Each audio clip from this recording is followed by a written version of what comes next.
ವಿದ್ಯಾರ್ಥಿಗಳ ಒಳಿತಿಗಾಗಿ ನ್ಯೂಸ್ 18 ವಿದ್ಯಾದೀಪ ಅನ್ನುವಂತಹ ಕಾರ್ಯಕ್ರಮವನ್ನು ಆಯೋಜಿಸಿತ್ತು. ಈ ವೇಳೆ ಮಕ್ಕಳಿಗೆ ಎಐ ತಂತ್ರಜ್ಞಾನದ ಬಗ್ಗೆ ತಿಳಿಸಿಕೊಡಲಾಗಿದ್ದು ವಿದ್ಯಾರ್ಥಿಗಳ ದಂಡೆ ಹರಿದು ಬಂದಿತ್ತು.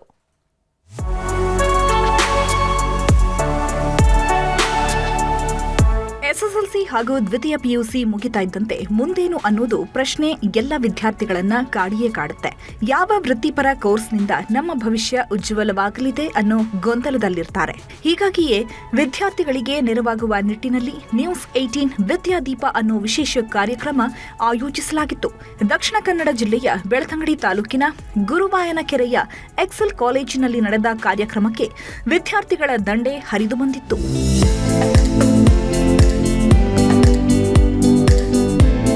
Vidyadeepa 2026 association with AD6 advertising ಅಡಿಯಲ್ಲಿ ವಿಶೇಷ ಸೆಮಿನಾರ್ ಕಾರ್ಯಕ್ರಮ ಹಮ್ಮಿಕೊಳ್ಳಲಾಗಿತ್ತು.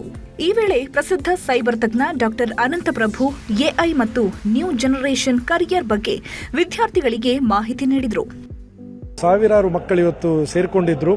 ಇದೊಂದು ತುಂಬಾ ಒಳ್ಳೆಯ ಪ್ರೋಗ್ರಾಮು.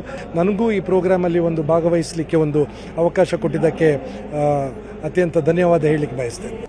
ನ್ಯೂಸ್ 18 ವಿದ್ಯಾದೀಪ ಕಾರ್ಯಕ್ರಮದಲ್ಲಿ ನ್ಯೂಸ್ 18 ಕನ್ನಡದ ಸಂಪಾದಕರಾದ ಹರಿಪ್ರಸಾದ್ ಸಹ ಪಾಲ್ಗೊಂಡಿದ್ರು. ಈ ವೇಳೆ ಮಾತನಾಡಿ ವಿದ್ಯಾರ್ಥಿಗಳ ಭವಿಷ್ಯದಲ್ಲಿ ಎಐ ಹೇಗೆಲ್ಲ ಸಹಕಾರಿಯಾಗಲಿದೆ ಅನ್ನೋದರ ಬಗ್ಗೆ ಹತ್ತಾರು ಮಾಹಿತಿ ನೀಡಿದ್ರು. ನೀವು ಯಾವುದೇ ಆಯ್ಕೆ ಮಾಡ್ಕೊಳ್ಳಿ, ನೀವು ಟೀಚಿಂಗ್ ಹೋಗಿ, ನೀವು ಎಂಜಿನಿಯರ್ಸ್ ಆಗಿ, ನೀವು ಡಾಕ್ಟರ್ಸ್ ಆಗಿ, ಆದರೆ ಆ ಟಾಪ್ ಅಲ್ಲಿ ಇರಬೇಕು ಅನ್ನೋಂತಹ ಯೋಚನೆ, ಆ ಮೈಂಡ್ ಸೆಟ್ ಅನ್ನ ಮಾತ್ರ ಯಾವತ್ತು ಬಿಡಬೇಡಿ. ಅದಕ್ಕೆ ಬೇಕಾಗಿರುವಂತದ್ದು, ಬಹಳ ಮುಖ್ಯವಾಗಿ ಬೇಕಾಗಿರುವಂತದ್ದು ನಿಮ್ಮ ಕಮ್ಯುನಿಕೇಶನ್.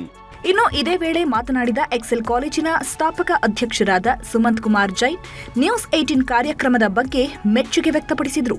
ನ್ಯೂಸ್ 18 ಚಾನೆಲ್ ತುಂಬಾ ಇಷ್ಟ ಅಂತ ಹೇಳಿದ್ರೆ ಇಂತಹ ಸಾಮಾಜಿಕ ಕಾರ್ಯಕ್ರಮಗಳು, ಅನೇಕ ಸಾಮಾಜಿಕ ಕಾರ್ಯಕ್ರಮಗಳ ಮುಖಾಂತರ ಸಮಾಜದಲ್ಲಿ ಒಂದು ಪರಿವರ್ತನೆ ಕಾರ್ಯಕ್ರಮವನ್ನು ನೀವು ಮಾಡ್ತಾ ಇದ್ದೀರಿ ಸರ್. ನಿಮ್ಮೊಟ್ಟಿಗೆ ನಮ್ಮ ಎಕ್ಸೆಲ್ ಸಂಸ್ಥೆ ಯಾವತ್ತೂ ಕೂಡ ಇರ್ತದೆ. ಒಟ್ಟಲ್ಲಿ ವಿದ್ಯಾರ್ಥಿಗಳ ಹಿತದೃಷ್ಟಿಯಿಂದ ನಡೆದ ಕಾರ್ಯಕ್ರಮಕ್ಕೆ ಭಾರೀ ಮೆಚ್ಚುಗೆ ವ್ಯಕ್ತವಾಗಿದೆ. ನ್ಯೂಸ್ 18 ಕಾರ್ಯಕ್ಕೆ ಬಂದವರೆಲ್ಲ ಮನದುಂಬಿ ಅಭಿನಂದಿಸಿದ್ದಾರೆ. ಕ್ಯಾಮರಾಮ್ಯಾನ್ ನಿಖಿಲ್ ಸುವರ್ಣ ಜೊತೆ ಕಿಶನ್ ಶೆಟ್ಟಿ, ನ್ಯೂಸ್ 18 ಮಂಗಳೂರು. ಮತ್ತಷ್ಟು ಪ್ರಮುಖ ಸುದ್ದಿಗಳನ್ನ ಕನ್ನಡ ನಾಡಿ ಎಕ್ಸ್‌ಪ್ರೆಸ್‌ನಲ್ಲಿ ನೋಡೋಣ. 4 ಕೋಟಿ ಹಣ ದುರ್ಬಳಕೆ, ಮಹಿಳಾ ಅಧಿಕಾರಿ ಅಮಾನತು.